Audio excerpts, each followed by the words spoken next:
What's up, guys? It's Rich back with another weapon build video for you in Gray Zone Warfare. Today we're talking about the absolute best M4A1 you can build with level 3 gunny, and then the attachments on it, and then I'm going to go ahead and show you some gameplay footage of just killing some AI so you get a good feel for it, how I use it out in real combat. I'm going to go through each one of the attachments here and just explain it for you, but this is an absolute laser beam, as you can see here demonstrated at the shooting range. It just does not move. I mean, this thing is an absolute laser beam. I mean, look at that. We absolutely fried and did not really move around at all. Very tight spread, and it's shooting one of the best bullets in the game right now. Actually, correction, the best bullet in the game right now, the 5.56 platform, which is just superior to any other ammo in the game. Even 7.6239, even 5.45. If you're playing this game and you're wondering why 5.56 just feels the strongest in comparison to the other one, but the other ones feel the weakest, you're not wrong. 5.56 is the strongest platform you can get right now. So I want to go over each one of the attachments and what everything means for me. First thing here, we're going to get the M4 buffer tube. Obviously, this comes with all the M4, so there's nothing special there. MOE stock right here, the AR-15. Then you have the extended butt pad, which you're going to put on the MOE stock. And then you're going to have the M4 upper receiver up here. You're going to want to make sure you have the RAS-2 12-inch handguard, which is awesome. This thing is the best you can get in slot for the handguards. The biggest thing from this, though, is going to be the DD vertical foregrip. This is sold by Gunny Level 3. This right here is important. So right now, I noticed that my chat was mentioning that arm stamina drain is kind of bugged right now. So I decided to go for a weapon build that just focused straight up on recoil control instead of trying to balance out all the stats for maybe best in slot. And what happened was I came with this amazing, just the best M4 I think out in the game right now in terms of controlling the recoil. It's so good, as you can tell. It's so controllable and it's so easy to use out there. This is by far has to be the best gun in the game. I definitely recommend you use it. And one of these big factors of there is a DD vertical foregrip.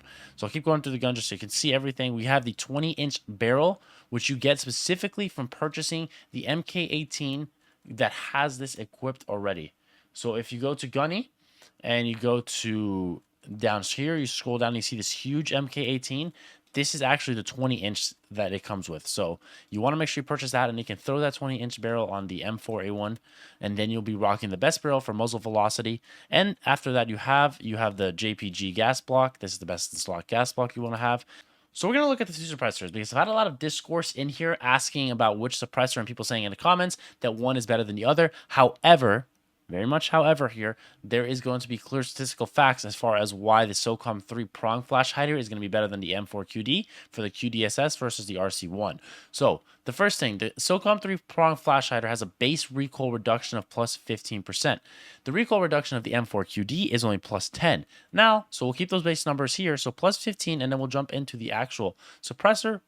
Recoil reduction plus 2%, weapon handling minus 4%, and then dispersion plus 3%. So, and the loudness doesn't really matter right now. AI will be able to tag you from anywhere. So we look at that and we'll open up this one as well. And then we'll look at the two. So 10 plus 5 obviously is going to be 15. 15 plus 2 is going to be 17. So you have more recoil reduction with the RCM.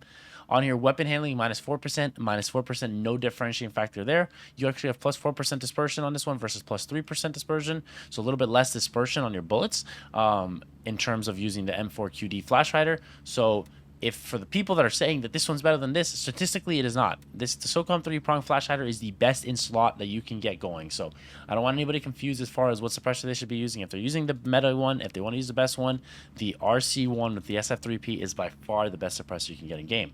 Other than that, then the next section is going to be customizable to whatever scope you want to run. I have the 30mm O-ring right now, which you can get from Gunny Level 3. This has the Voodoo sight on there, but I actually personally prefer the Razor sight a little bit more. That's this bad boy over here, so you can see it. This is actually my favorite sight in terms of the way it looks, and I'll throw it on there so you can see the difference. Okay, so here's the Voodoo sight for comparison. So it has a couple different zooms. This is the different zooms on it, and now I'll throw on the Razor so you can see the difference, and you can make the decision as far as which one you want.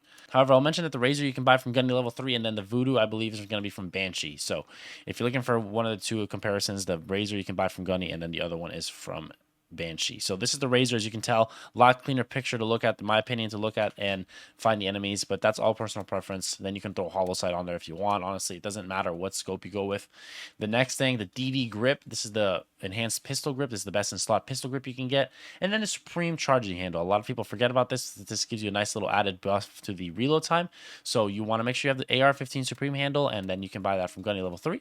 So those are the best in slot attachments that I think you can get for the best M4 build right now out in the game. I'm going to go ahead and switch over and show you guys some combat of killing AIs here for about a minute or two. If you guys want to stick around to that portion of the video, it's going to be just no commentary, just me shooting the gun. So if you guys are going to end it here, I appreciate you guys for watching. Make sure you drop that like and drop that sub for more Gray Zone Warfare guides. I'll keep it pumping and keep it coming. We'll be live over on Twitch, so make sure you head over there and drop the follow and catch me live over there. Also, make sure you hop in the Discord community because I have an awesome, ever-growing Discord community with a bunch of awesome people, super helpful, and it's coming a long way, and it's just launched last week, and there's a bunch of stuff coming down the pipeline for it. So we're going to go ahead and switch over to some gameplay now. I'll catch you guys later. It's going to be just no commentary, just straight up gameplay with the build you see right in front of you. All right, guys, peace.